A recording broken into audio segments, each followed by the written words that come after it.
penghujung tahun genap 2022 ini, bumi Nusantara dihadapkan dengan musibah bencana beruntun yang tak pernah terduga sedikitpun. Bumi Pasundan diguncang gempa hebat dan prediksi BMKG akan adanya tsunami raksasa setinggi 34 meter di pesisir Jawa dan Sumatera. Dan tinggal hitungan hari lagi, kita akan menyongsong tahun 2023 yang masih menjadi misteri. Kisah dan sejarah di bumi Nusantara dari tokoh orang terdahulu banyak yang telah mengungkapkan keadaan zaman di masa mendatang. Percaya atau tidak, hal tersebut memang banyak yang telah terbukti kebenarannya. Seperti halnya pesan terakhir Prabu Siliwangi yang memerintah kerajaan Sunda Galuh, namanya sudah tidak asing lagi didengar. Sosoknya yang terkemuka dan tersohor di Nusantara. Prabu Siliwangi berpesan pada warga Pajajaran yang ikut mundur pada waktu beliau sebelum menghilang. Pesan terakhir Prabu Siliwangi selalu mengundang rasa penasaran, sebab amanat ini penuh dengan misteri. Banyak dari pesan Prabu Siliwangi sangat relevan dengan keadaan di akhir tahun 2022 ini. Lantas seperti apakah sejatinya isi pesan terakhir Prabu Siliwangi tersebut? Mari kita simak ulasan selengkapnya hanya di Alikul Channel. Welcome back di Alikul Channel, yang pasti semuanya ada di sini. Jangan lupa untuk tekan tombol subscribe, nyalakan lonceng notifikasi, like, bagikan, dan tulis komentar kalian di kolom komentar, karena semua ini gratis.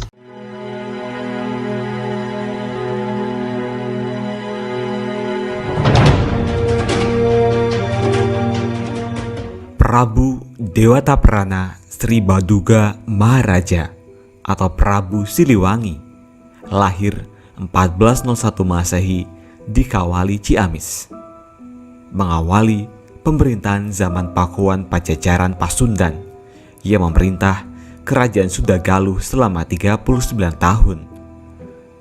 Pada masa inilah Pakuan Pajajaran di Bogor mencapai puncak perkembangannya. Nama Siliwangi adalah berasal dari kata silih dan wawangi, artinya sebagai pengganti Prabu Wangi.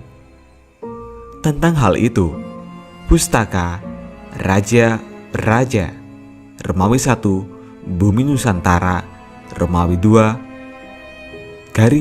mengungkapkan bahwa orang Sunda menganggap Sri Baduga sebagai pengganti Prabu Wangi, sebagai silih yang telah hilang. Prabu Siliwangi berpesan pada warga Pajajaran yang ikut mundur pada waktu beliau sebelum menghilang. Jika diperhatikan, isi pesan beliau terakhir mengenai keadaan zaman yang akan datang sangat relevan dengan keadaan zaman seperti saat ini. Dan tidak hanya itu, untuk warga Pajajaran saja. Berikut pesan terakhir Prabu Siliwangi tersebut.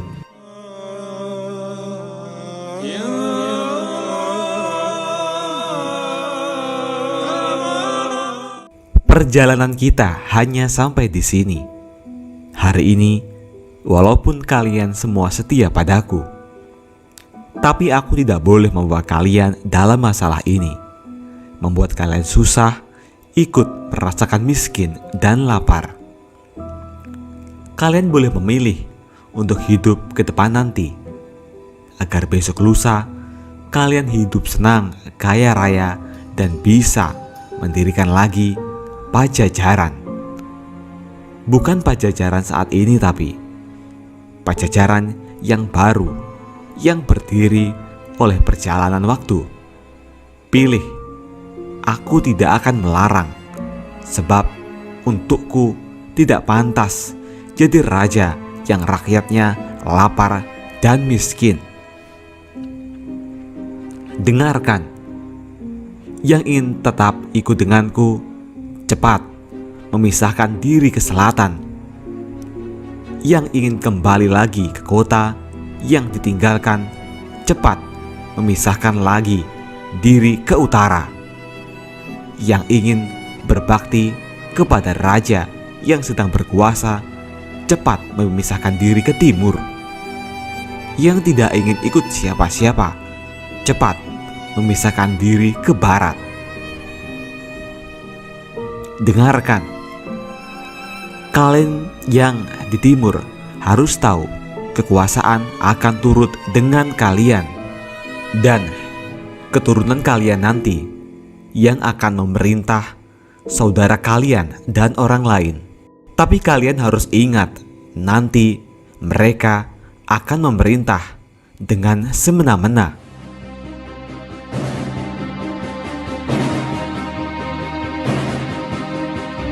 Akan ada pembalasan untuk semua itu.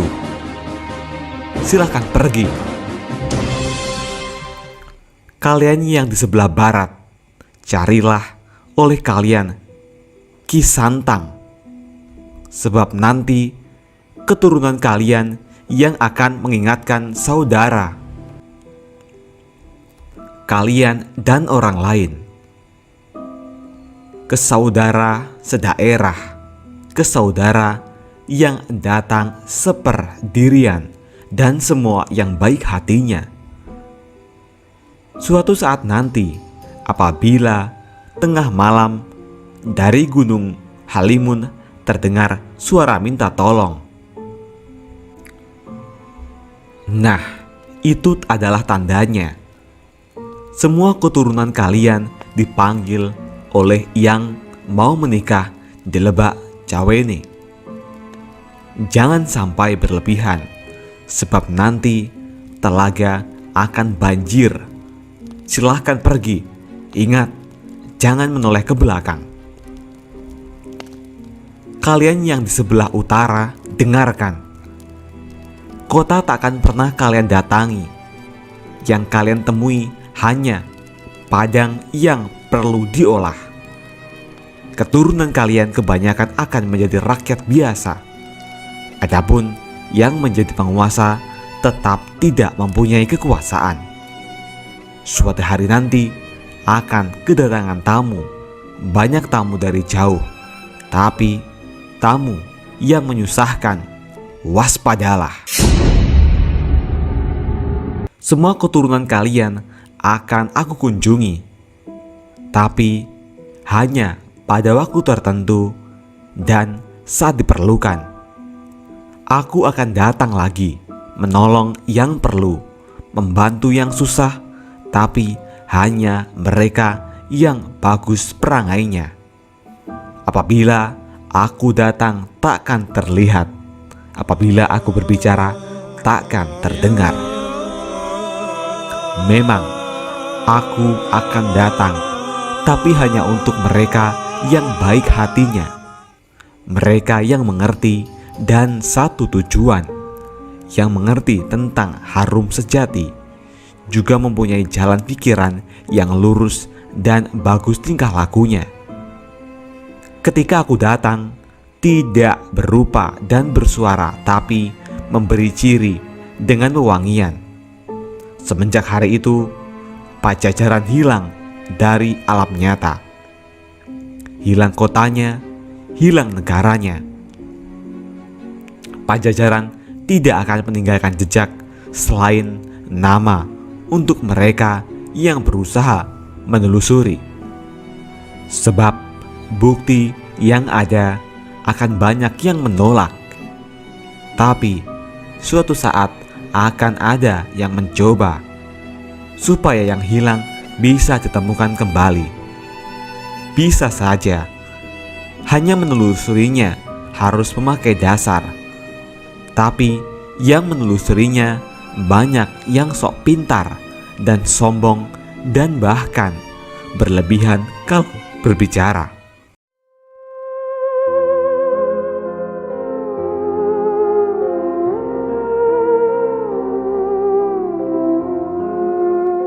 Suatu saat nanti akan banyak hal yang ditemui.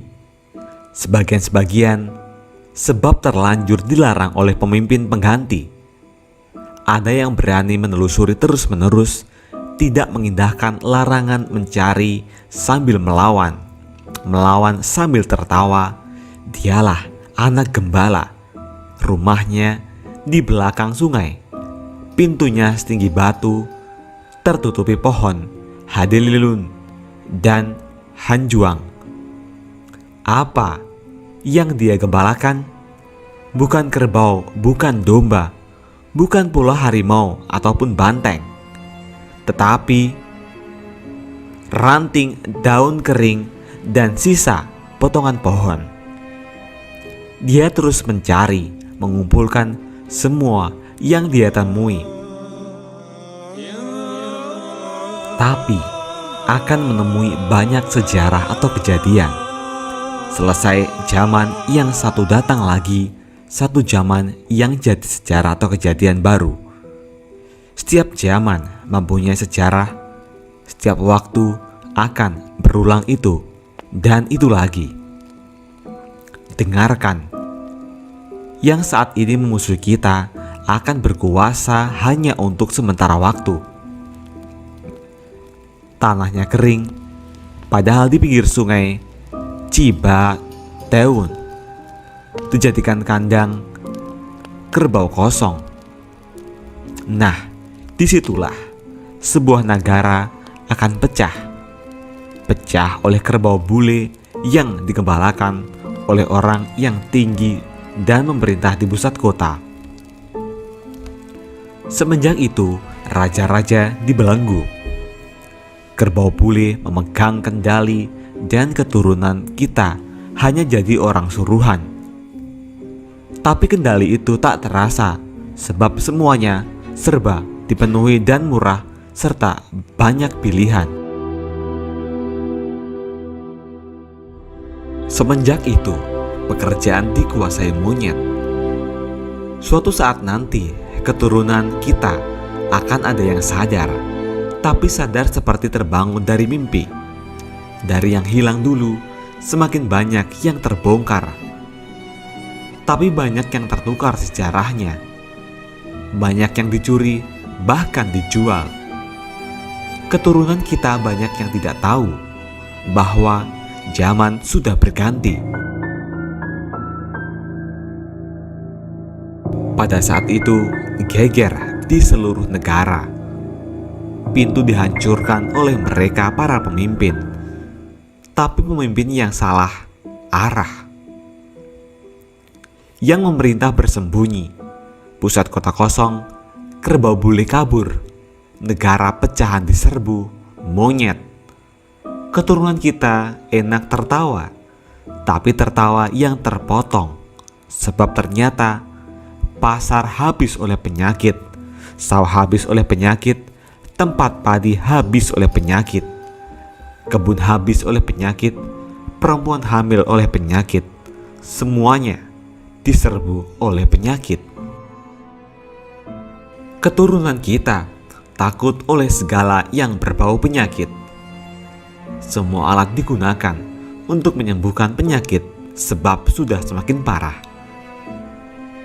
Yang mengerjakan masih bangsa sendiri. Banyak yang mati kelaparan. Semenjak itu, keturunan kita banyak yang berharap bisa bercocok tanam sambil sok tahu membuka lahan. Mereka tidak sadar bahwa zaman sudah berganti cerita lagi. Lalu, sayup-sayup dari ujung laut utara terdengar gemuruh. Burung menetaskan telur, riuh seluruh bumi. Sementara di sini, ramai oleh perang, saling menindas antar sesama. Penyakit bermunculan di sana sini. Lalu, keturunan kita mengamuk tanpa aturan. Banyak yang mati tanpa dosa. Jelas-jelas musuh dijadikan teman, yang jelas-jelas teman dijadikan musuh. Mendadak banyak pemimpin dengan caranya sendiri. Yang bingung semakin bingung. Banyak anak kecil sudah menjadi bapak. yang mengamuk tambah berkuasa, mengamuk tanpa pandang bulu, yang putih dihancurkan, yang hitam diusir. Kepulauan ini semakin kacau, sebab banyak yang mengamuk tidak beda-beda tawon. Hanya karena dirusak sarangnya, seluruh nusa dihancurkan dan dikejar. Tetapi ada yang menghentikannya. Yang menghentikan adalah seorang seberang. Lalu berdiri lagi penguasa yang berasal dari orang biasa, tapi memang keturunan penguasa dahulu kala, dan ibunya adalah seorang putri Pulau Dewata. Karena jelas keturunan penguasa baru susah dianiaya. Semenjak itu berganti lagi zaman, ganti zaman, ganti cerita. Benderang. Kapan? Tidak lama. Setelah bulan muncul di siang hari, disusul oleh lewatnya komet yang terang benderang. Di bekas negara kita, berdiri lagi sebuah negara di dalam negara, dan pemimpinnya bukan keturunan Pajajaran. Lalu akan ada penguasa, tapi penguasanya yang mendirikan benteng yang tidak boleh dibuka, yang mendirikan pintu yang tidak boleh ditutup, membuat pancuran di tengah jalan, memelihara elang di pohon beringin. Memang penguasa buta, bukan buta pemaksa, tetapi buta tidak melihat segala penyakit dan penderitaan. Penjahat juga mencuri, menggerogoti rakyat yang sudah susah. Sekalinya ada yang berani mengingatkan, yang diburu bukanlah penderitaan itu semua, tetapi orang yang mengingatkannya. Semakin maju semakin banyak penguasa yang buta tuli, memerintah sambil menyembah berhala. Lalu anak-anak muda salah pergaulan, aturan hanya menjadi bahan omongan, karena yang membuatnya bukan orang-orang yang mengerti aturan itu sendiri. Wajar saja bila kolam semuanya mengering, pertanian semuanya puso, bulir padi banyak yang diselewengkan, sebab yang berjanji banyak tukang bohong. Semua diberangus janji-janji belaka. Tetapi terlalu banyak orang pintar, tapi pintar kebelinger. Pada saat itu datang pemuda berjanggut. Datangnya memakai baju putih serba hitam sambil menyanding sarung tua, membangunkan semua yang salah arah, mengingatkan pada yang lupa, tapi tidak dianggap. Karena pintar keblinger, maunya menang sendiri. Mereka tidak sadar langit sudah memerah, asap mengepul dari perapian.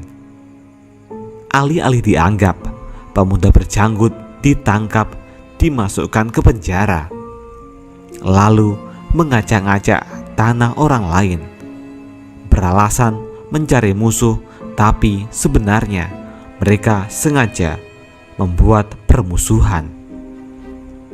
Waspadalah, sebab mereka nanti akan melarang untuk menceritakan Pajajaran, sebab takut ketahuan. Banyak bahwa mereka yang jadi gara-gara selama ini. Penguasa yang buta semakin hari semakin berkuasa, melebihi kerbau bule. Mereka tidak sadar zaman manusia sudah dikuasai oleh kelakuan hewan. Kekuasaan penguasa buta tidak berlangsung lama, tapi mereka sudah kelewatan menyengsarakan rakyat yang sudah berharap agar mukjizat datang untuk mereka. Penguasa itu menjadi tumbal untuk perbuatannya sendiri. Kapan waktunya? Nanti, saat munculnya anak gembala. Di situ akan banyak huru-hara yang bermula di satu daerah semakin lama semakin besar meluas di seluruh negara yang tidak tahu menjadi gila dan ikut-ikutan menyerobot dan bertengkar. Dipimpin oleh pemuda gendut, sebabnya bertengkar, memperebutkan tanah yang sudah punya ingin lebih, yang berhak meminta bagiannya, hanya yang sadar pada diam.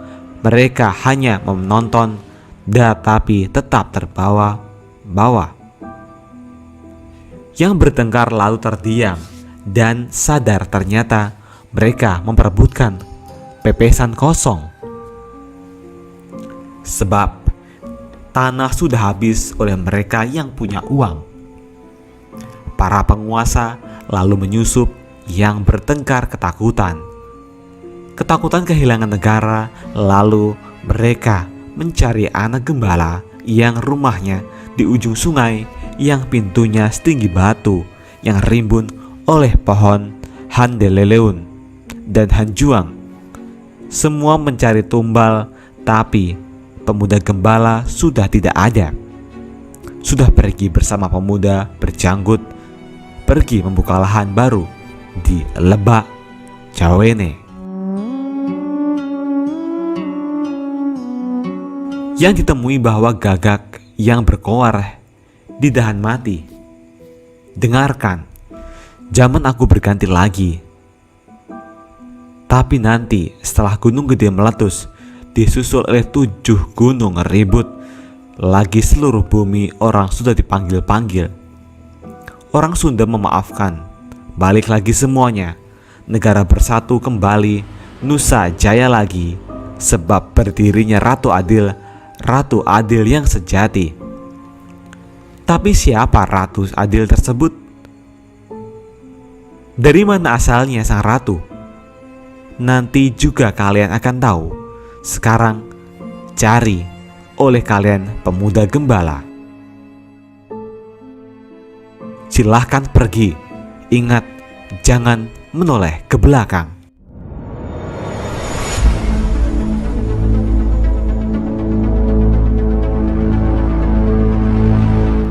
Itulah tadi isi pesan terakhir Prabu Siliwangi. Semoga banyak hal positif yang bisa kita petik dari pesan beliau. Dan jangan ditelan mentah-mentah informasi ini. Kami kembalikan sepenuhnya semua kepada pemirsa untuk mencikapi isi pesan tersebut. Apakah Anda percaya dengan isi pesan tersebut yang dirasa sangat relevan dengan keadaan zaman seperti saat ini? Tulis tanggapan Anda di kolom komentar. Jangan lupa like, subscribe, dan bagikan video ini. Semoga bermanfaat, dan nantikan video terbaru selanjutnya hanya di Aligul Channel.